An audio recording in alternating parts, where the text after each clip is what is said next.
pamchinjiko pane upenyu, Jesu atinditarise, pasine pfuma ngezvenhando, pamberi ndoona zvakanaka. Mune upenyu mukutarisa, tarisa muchinjikwa, upenyu hwakanaka, kutarisa Kalvari. Apo ndakamutarisa Jesu, iye akanyemwerera, kuti ndava mumatambudzo, muchinjiko unondisimbisa. Mune upenyu mukutarisa, muchinjiko Kristu, upenyu hwakanaka, kutarisa Kalvari.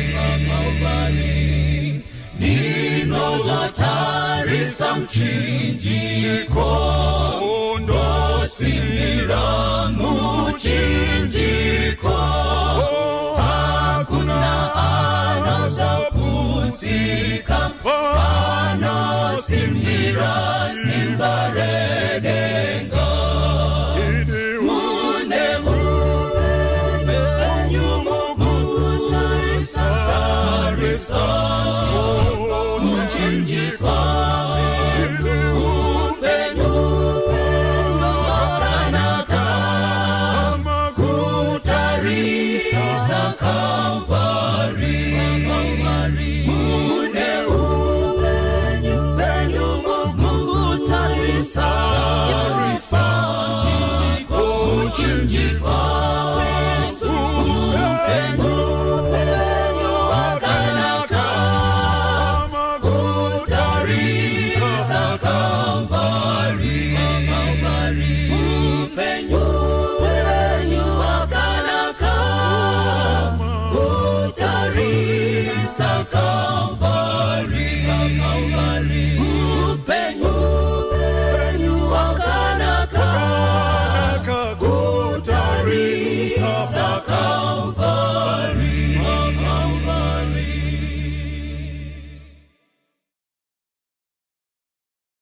Kwazwai vana vaMwari, ndokuchingamidzai kuchirongwa chino. Dingindira remusoro wedu wenyaya rinowanikwa kubhuku razvakazarurwa chapter 3 verse ndeya 14 kusvika 21. Inoti, ngaitiverenge kusvika pavhesi ndeya 17, mamwe tinomaverenga tichifamba. Nyorera mutumwa wekereke iri paEradhokia uti, zvanzi naAmeni, chapupu chakatendeka chazvokwadi, kutanga kwezvisikwa zvaMwari. Ndinoziva mabasa ako, kuti hautonhori kana kupisa.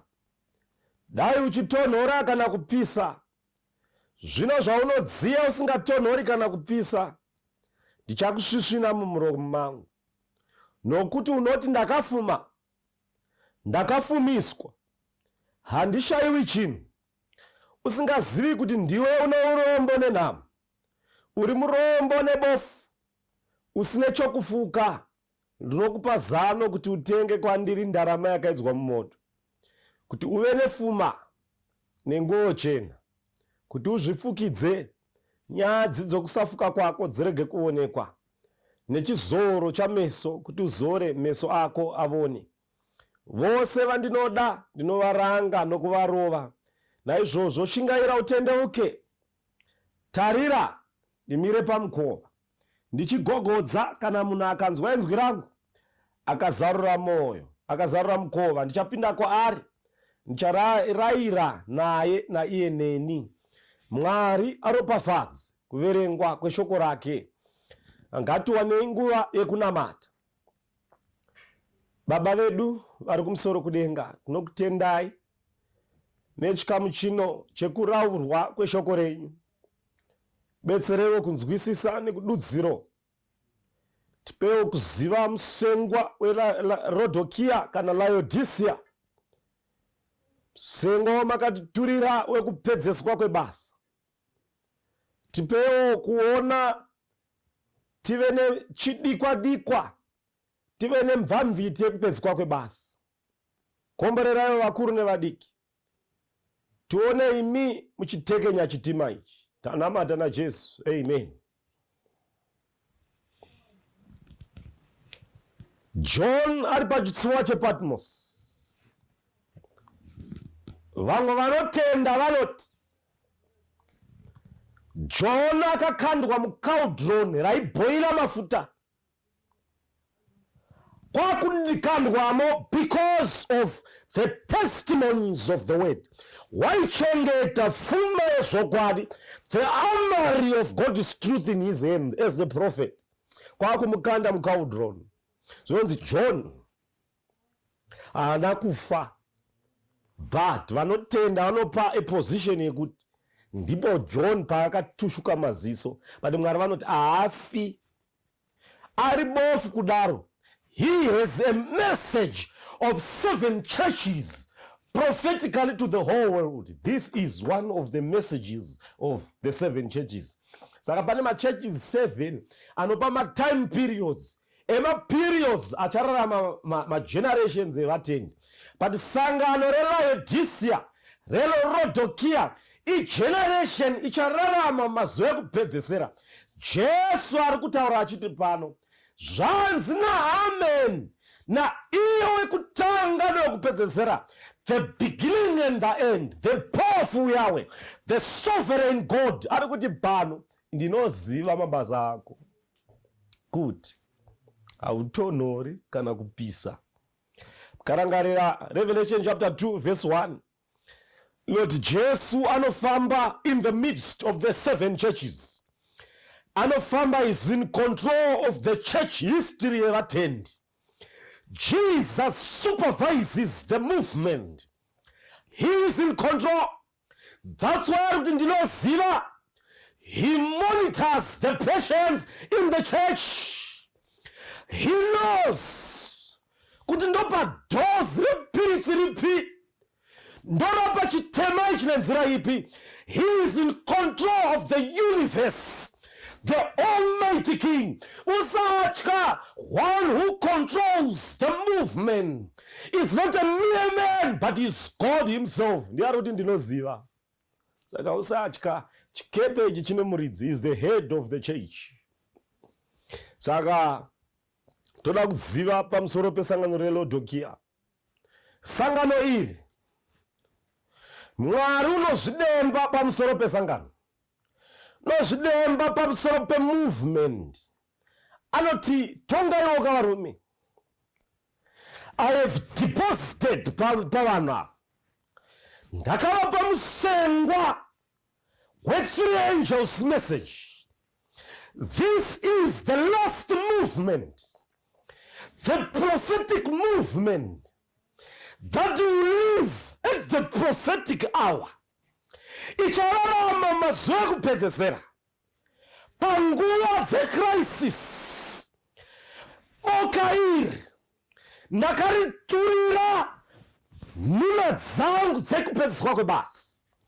I have rested powerful veterans, even the powerful Paul, preacher to the Gentiles. I have rested him.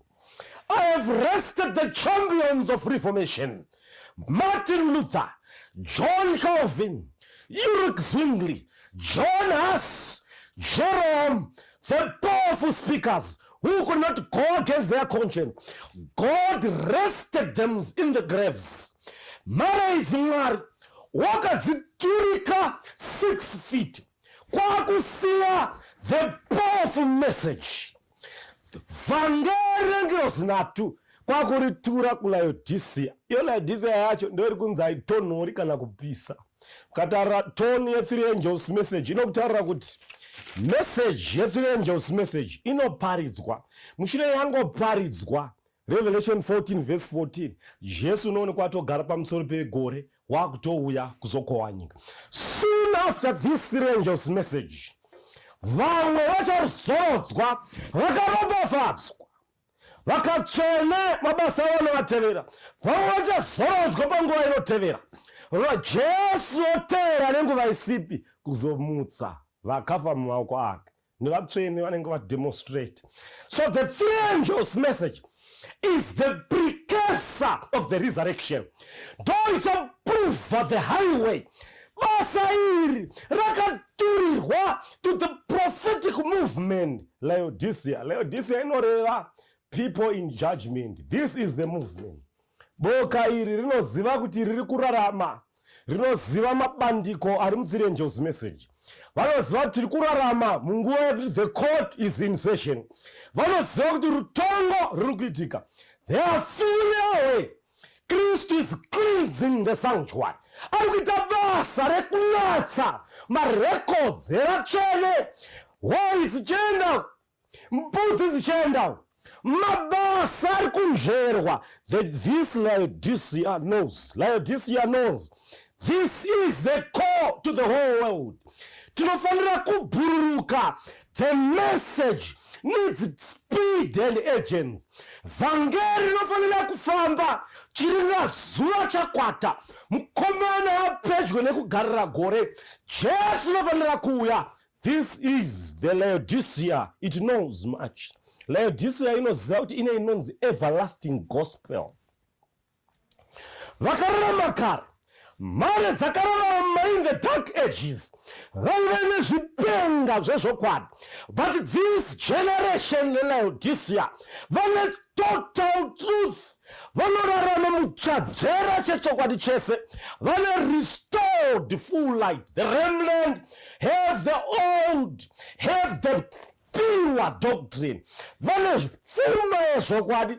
They are armor bearers of the truth of God. Vakatakura zvombo zvezvokwadi. Vanozviziva vanhu ava. They have the truth. Vanoziva kuti we should preach the three angels message. We have not been given the cheap gospel, the socio-political gospel. They have the three angels message. Vanozviziva. Ndoboka rozviziva kuti rakadelegatwa to all the world kujambwa nerushava riri kuuya. The union of the church and the state. These are the watchmen to give a certain sound. Jesus atauya kune zvichaitika. These are the watchmen naririre to preach a certain sound.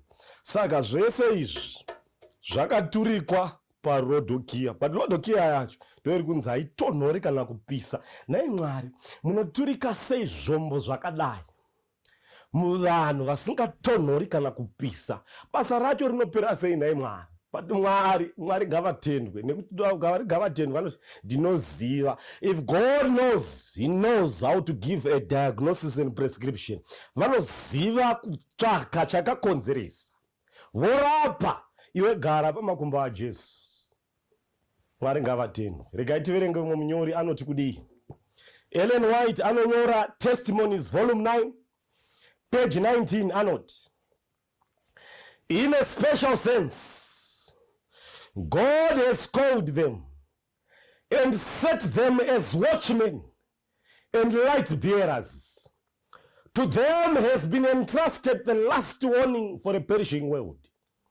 They have been given a work of most solemn import, the proclamation of the first, the second, and the third angel's message. There is no other work else to be absorbed in their attention. Mwari wakavaisa mawatchmen inharire dzinofanira kumirira Mwari dzomutsa vanhu muchitema tsuri isati yarira. These are the light bearers. Vanoratidza chokwadi, demonstrating on earth God's ways, vindicating God's character. Testimonies volume 5 page 455. God has called his church in this day by the mighty cleaver of truth, the messages of the first, the second, and the third angel's message. Mwari akatora bakatwa the angel's message kwakuvhomora ecclesia, kwakudzura generation isingatonhori kana kupisa, Laodicea, with a powerful message that should rip the whole world. We have the mighty cleaver. We can rip the world in just a season. Chanonotsa kupedzwa kwebasa. Iye Mwari akadelegata the three angels message like a mighty cleaver. Rinocheka kose. This is the movement that should finish and hasten the second coming. Toboka rinofanira kukasika kubatira tens kuti Jesu auye. Pfuma yazvokwadi on their shoulders. But Jesu anodemba anoti, but ndine dambudziko newe. Message yako inodimanda repeated agents. Ndokusaka chinzi mutumwa will fly. An angel will fly. Mutumwa anofanira kubhururuka. How can an angel fly? Ari kunzi mutumwa Laodicea anofanira kubhururuka. Anobhururuka sei? Iye Laodicea asingaisi tithe and offering to fund the angel to fly with decibels and wings to proclaim the three angels' message. Kuti mutumwa uyabhururuke, he needs to be funded. God is looking for men and women with apostolic zeal. Varume vepana Acts chapter 2, pa early church, sangano re-Ephesus, in the prophecy, rinosimuka varuma, vakatengesa minda, vakatengesa zvavaionazvo, so that the gospel should fly. And the gospel fly. Vakabhabhatidza vanhu, vakabhabhatidza 3,000, vakamultiply to 5,000, vakamultiply to 8,000. Why? Because they funded the movement. Wachaona veterans at the final hour to finance God's mission and project so that we hasten the second coming. So kuti deported veterans amuke. We looking mbeu yemsaridzwa Laodicea inemsengwa to finish the work as God's watchman. This is the time. But Jesu nozvidemba anoti nharirire idzi. Number one, dzinoti tinoona but mapofu. Chokwadi zvokwadi vanayo but havana chizoro chameso. Vanofamba but they have no Holy Spirit to dictate the way in the great controversy. Havana mweya mutsvene. Vanozviti takapfuma but varombo. They are drought. Vari igwenga, vari mudrought. They are dry as the hills of Gilboa. Vakaona kuti papata se 3.5 years dzemazuva Elijah. Kusina chinhu, spiritual drought in the heart. Chakaitirwa 3.5 years mumazuva aHabu naJezebel. Yaitira kuti drought yamuri kuona iyi. This is the drought yamuinayo mumwoyo. Saka pari kuti vakapfuma. The Jesu ari kuti mune spiritual drought. You are spiritually bankrupt. Muri varombo pamweya. Hamuna zvibereko zvomweya. The vessels that carry the ark should first be clean. Tovana wemudziyo yakachena. Mwari maziva kupedzesera. He will not use the archons to finish the work. Mwari haashandisi mudziyo yakasviba. It will weaken the camp of Israel. God doesn't use the Ananias and the Sapphires. Mwari unotsvaka vana Mary Magdalene, vana Simon the leper, vana Zacchaeus, vanova nemwoyo wakapera, lukewarm as they are, but what Mwari vezai mwoyo is a heart transplant. Mutishandise mubasa so that we can finish the work.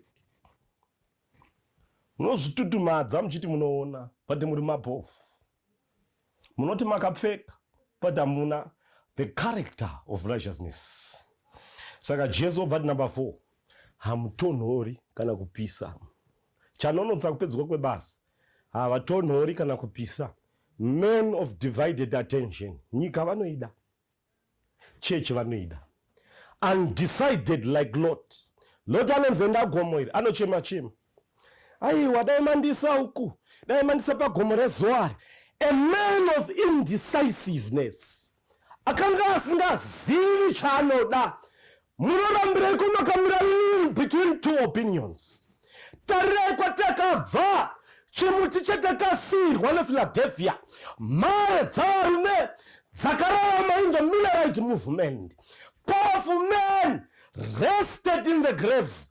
Chimuti chinofanira kupedzeswa mazuva edu. Ko chaita kuti sangano reLaodikia rinonoke kupedzesa basa chii? Zvikonzero. Number 1. The spirit of doubt and unbelief. Kaita sepaIsraeri yekare. Chitema ichi chakaoma ichi. We have many in the church in Laodicea. Mtoro vanotarisa mtoro kuti mtoro uyu mukuru hatigoni kuupedza. Pfungwa yavo inayo ndiyo wakatanga nayo. Rangarirai Mwari, Jesu anotuma the 12 spies. Mare dzavarume hakuna kuenda namafikizolo. Kwakaenda zvadzvera mapioneers akabva nechechi kare. Vanoenda Canaan. Voona vorwirwa naMwari kuburikidza naRakabhu. Vodzoka 10 out of 12, 80% yavarume. Inodaidzira kuti varume, zvonzi naIsraeri maonei, zvonzi we have seen the fenced Jurahos. Taona midhuri varume yeJeriko. Zvikanzi maonei zvekare. Zvikanzi taona the giants, powerful giants. Zvikanzi maonei, zvikanzi hatina kuzoona tazofunga. Mafungei varume, we are as grasshoppers. Takaita semhashu pamagiants. We cannot take the fenced Jurahos. We cannot stand pamarume hwitakudza varume. Israeri yakachema, the voice of doubt, doubting the pillar of fire and the pillar of cloud. Mwari pauzima ari muchadenga, but they doubted the messages. Dinasi Israeli yanas. Inonzi Mwari akaipa, finish the gospel commission. Tarirai gore na prepare amari yema angels kuti ndiburuke. Chakazarwa 14 verse 14. Chanonotsa chiniko, the voice of higher criticism, the voice of doubt. Maoneko varume vanogara, ma-church boards, ma-conference sessions, vanotaura. Varume, we have seen the fenced Jurahos. Chataona midhuri varume. There are giants in the world. We cannot conquer through the gospel commission. Hatigoni kupedza basa. There are giants and Jurahos. Vakaravavadzwa, the Calebs and the Joshuas that will finish the work. Basa iri, doubting the voice of God. Atinotanga naivo. Tarira, my angels kudenga. Chakamadonedza is to doubt the voice of God. Angelic perfection ikadona. Panyika Adam na Eva. Chakavadonedza chaiva chii. Maivha vanoona nyoka ichitaura. Nyoka ndokubva yabhururuka bva yamhara muti ndokubva yati, naye maivhi, kana ini nyoka ndagona kutaura kokuzoti iwe wagara uchitaura ukazodya muti unosvika kupi? Maivhi vanoisa zvokwadi yaMwari uku, voisa zvokwadi yenyoka uku, vodhauta chokwadi chaMwari, votenda nhema, chitema chikapinda. The spirit of doubt. Chanonotsa chiniko, mweya kusatenda the mission of God. God used common means to finish the work. Kunotsvakwa mhare dzichararama nekutenda so that we can finish the work. Chimwe chanonotsa chiniko, what is delayed. Iyo Laodicea yakapiwa zvose. The spirit of complacence, the spirit of laziness, Mwari anotuma the watchmen. But mweya wezinyekenyeke ngirozi iri kudimanda speed and agents. Basa unofanira kuti pane umizha unotyisa. Koti yekudenga yava kupedza basa. But Laodicea panyika yanonoka. God is in a predicament. Naririre dzacho sedziri kunzi imbwa dzisingaukuri. They are not charged because of false doctrines. Aiwa. Havana dzidziso dzenhema. Vakadai vakanzi vaprofita venhema. Vadzidzisi venhema. But vanonzi imbwa dzisingaukuri. They are asleep when the truth is ichifanira kuparidzwa.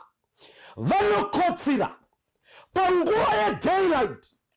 Vanoita ngonono. Spiritual snoring. Vanokotsira pabasa. Iyo nguva chitaura zuva rona kunoka.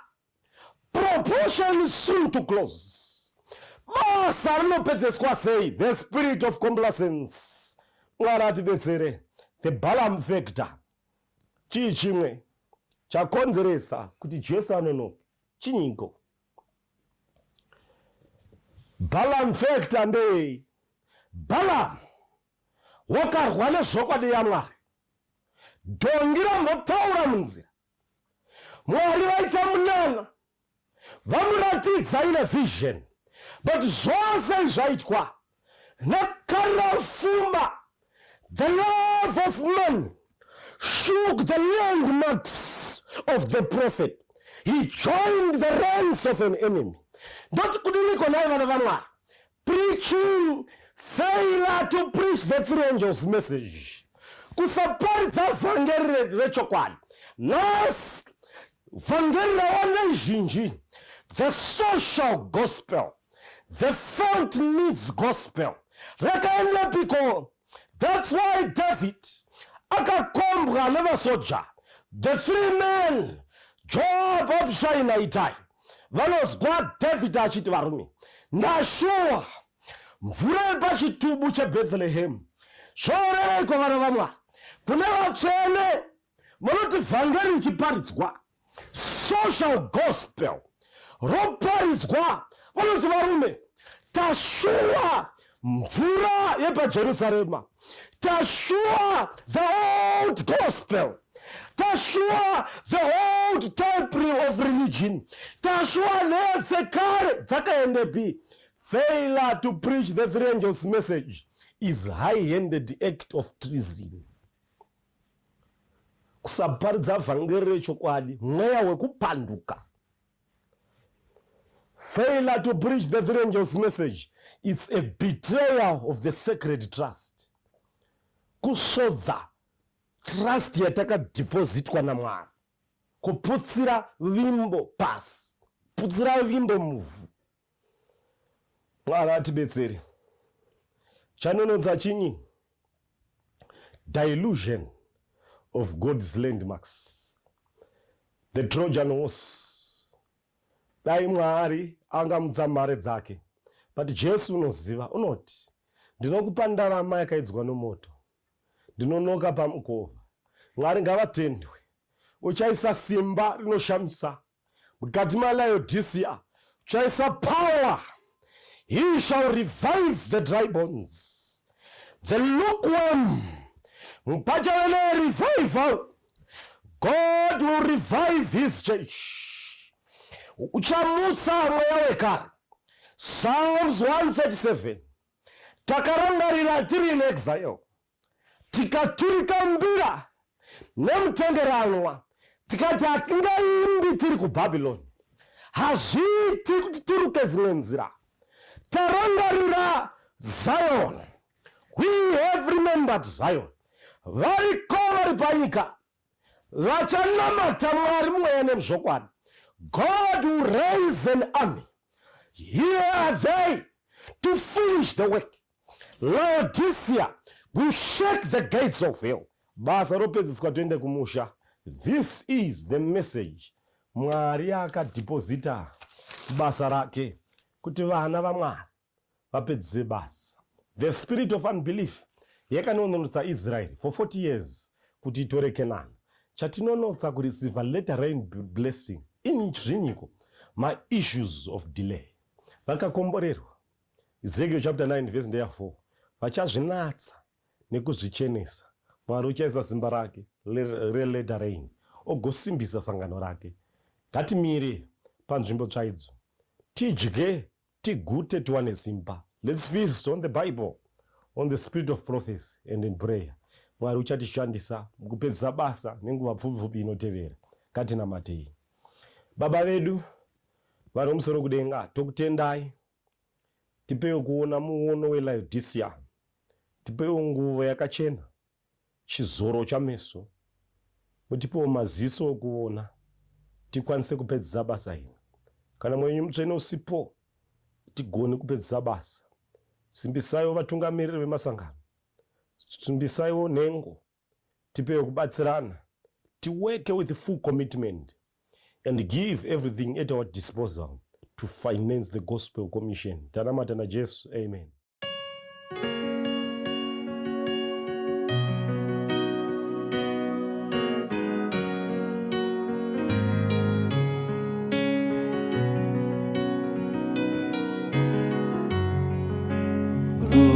Rukariro oro rwangu rosembire kuna Kristu handina wiri nemuno asimozita ra Jesu dinomira kuna Jesu diedomo deyo yangu tichanyura zangu kuti awi kwangeri matiti zake nokarira upepo uro yesimba ruoko rwake ndobata dinomira kuna Jesu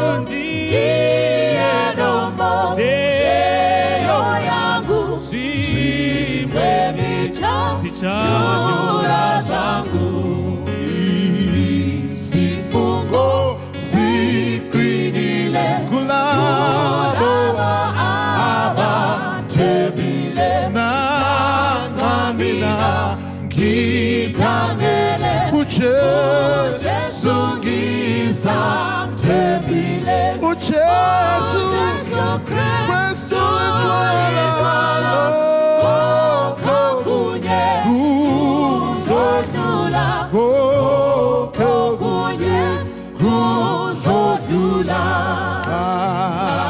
kukala itilongo kuyena kikupungele kikogise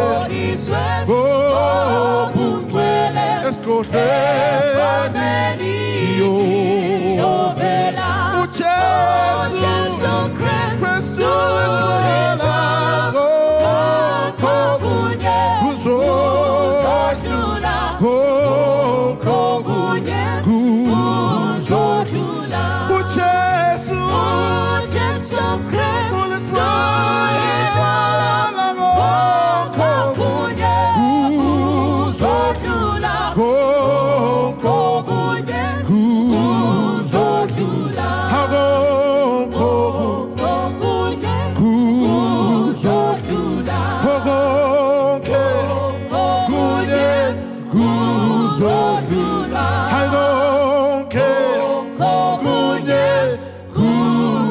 kuzodlula